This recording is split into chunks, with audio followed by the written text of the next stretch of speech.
What happens when the person most skilled at feeling finally refuses to feel for someone else? When the one who has carried every silence, absorbed every storm, decides that their body will no longer be a shelter for another's chaos. An empath fed up is not simply tired. He becomes a wildfire. The paradox is sharp. The same attunement that once built bridges now becomes the accelerant.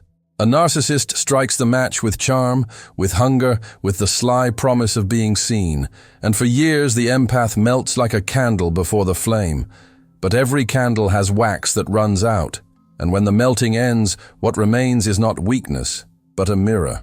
That mirror, once turned, no longer reflects the narcissist's power. It exposes it. The stakes here are not abstract. They live in the erosion of identity. Years spent mistaking humiliation for caregiving.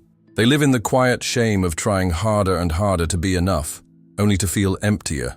And they erupt in the tectonic shift of fed-upness, when the empath's nervous system finally says, "No more."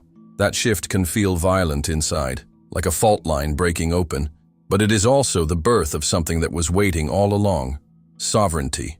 On screen, we'll carry images that hold this tension. A candle that melts itself for the flame, contrasted with a mirror that holds steady, reflecting truth. We'll borrow from myth. Persephone pulled into the underworld, captive to Hades, and then the moment of return, when she claims her own cycle of descent and rise. We'll borrow from film, the slick predator in Nightcrawler, whose charm consumes everything it touches, yet collapses when the camera finally turns back on him. This is the story we're entering. Not a manual, not a list of tips, but a journey through shadow. We'll expose the hidden economy of care that keeps the empath trapped, trace the neurochemistry that locks the bond, and mark the turning points where fed-upness becomes a dangerous corrective. Because the empath who finally stands still is not fragile.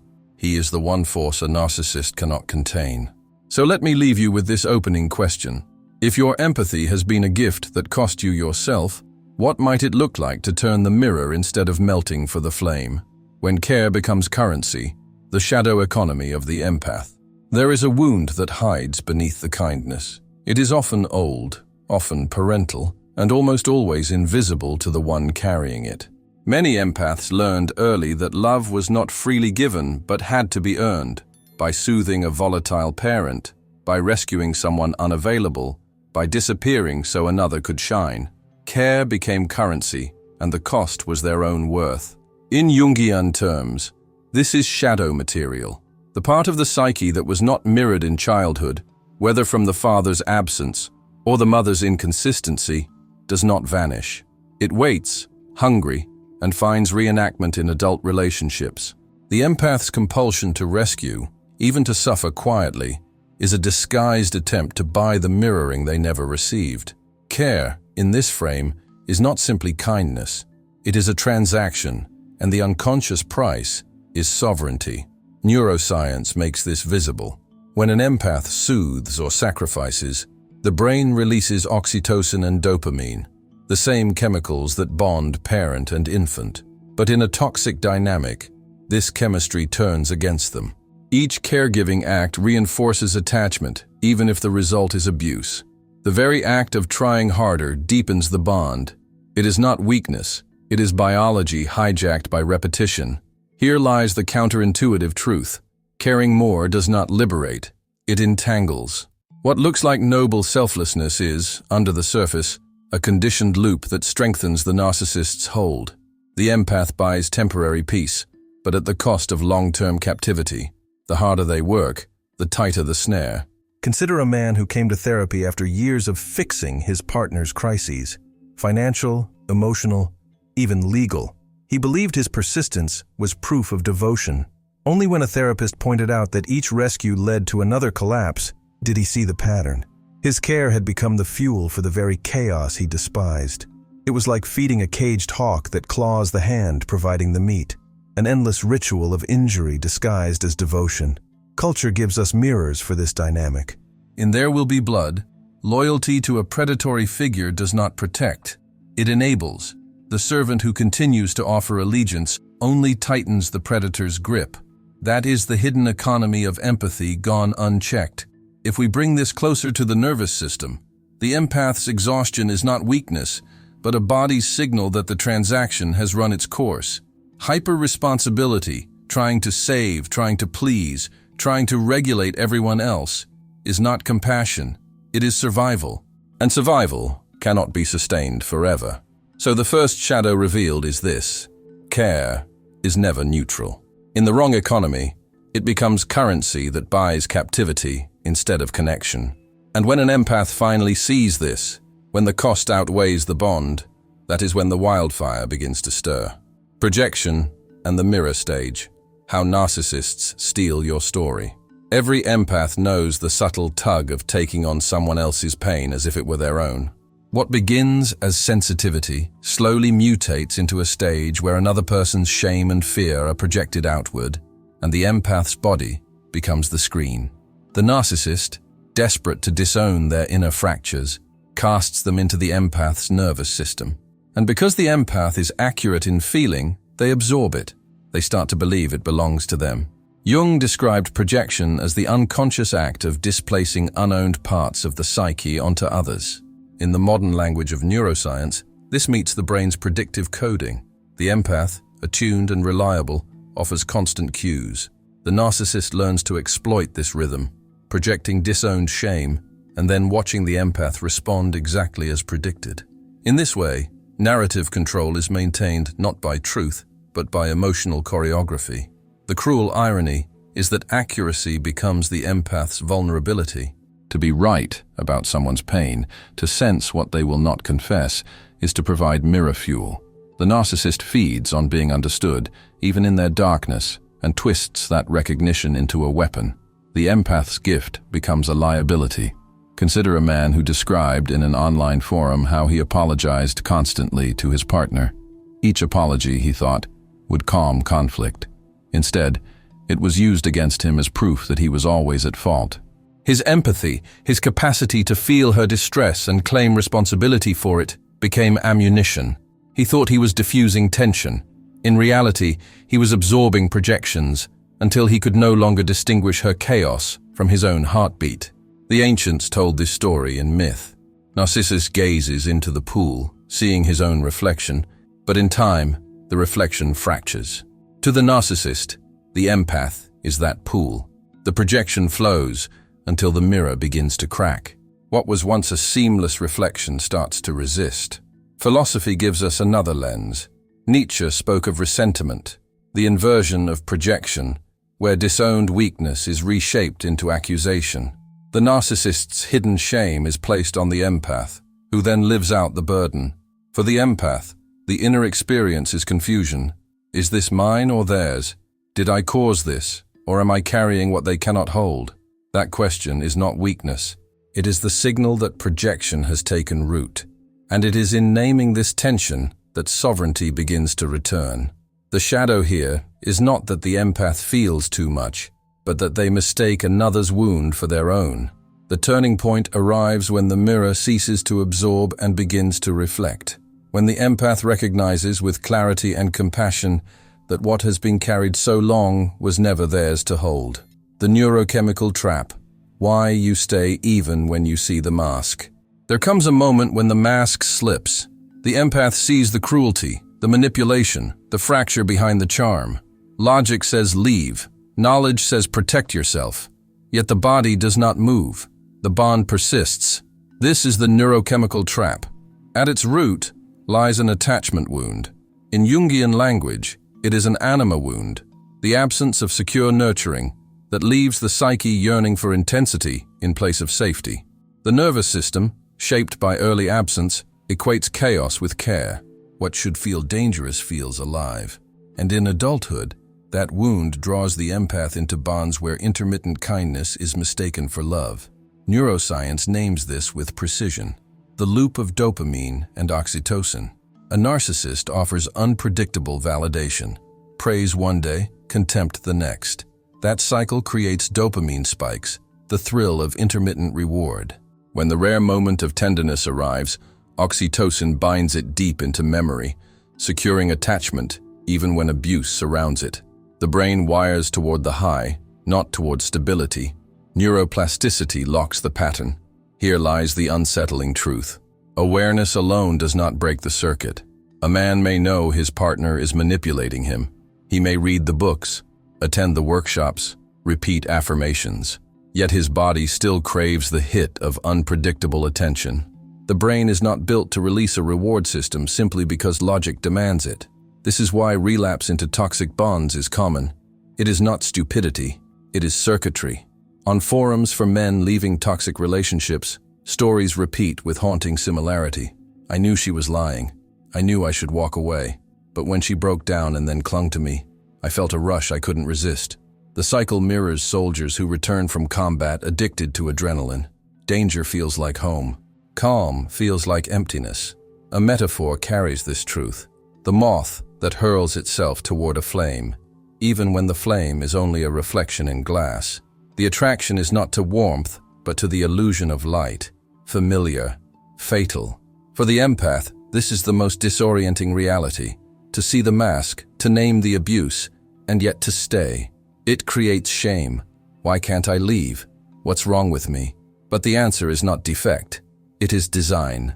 The nervous system is obeying patterns carved years before. The first step in reclaiming sovereignty is not judgment, but recognition. To see that craving is not choice. To feel without shame that the body has been trained to mistake the unpredictable for the profound. And from that recognition, a slow recalibration can begin, not by erasing the bond overnight, but by teaching the nervous system new rhythms of reward. Gaslighting mechanics. How a fed-up empath becomes the antidote. Gaslighting is not simply lying. It is the deliberate rewriting of reality until doubt takes root in another's nervous system. For the empath, whose wound often includes early invalidation, this strikes with surgical precision. A parent's dismissal, "That didn't happen, you're too sensitive," becomes the template. In adulthood, the narcissist revives the script, bending truth until the empath questions their own memory. The shadow dynamic here is internalized self-doubt. What began as a child's survival strategy, trusting the parent's version of events over their own perception, returns as an adult's confusion. Each denial, each contradiction, erodes the bedrock of self-trust. The empath begins to believe that clarity itself is arrogance, and so they submit. Neuroscience illuminates how this works. Memory is not a fixed archive. It is malleable. Each recall destabilizes a memory, opening a window of reconsolidation where details can be altered. Gaslighting exploits this vulnerability. Repeated contradiction reshapes the very wiring of recollection. Over time, the empath is not just convinced to doubt. Their nervous system genuinely encodes the altered version. Self-verification theory tells us that humans seek coherence, even if coherence means accepting a falsehood that aligns with a partner's narrative. Here is the counterintuitive truth. The antidote to gaslighting is not confrontation. Dramatic exposure rarely works, and often fuels escalation. The true antidote is externalization. Small, consistent, anchored records, notes, timestamps, witnesses that resist the erosion of memory.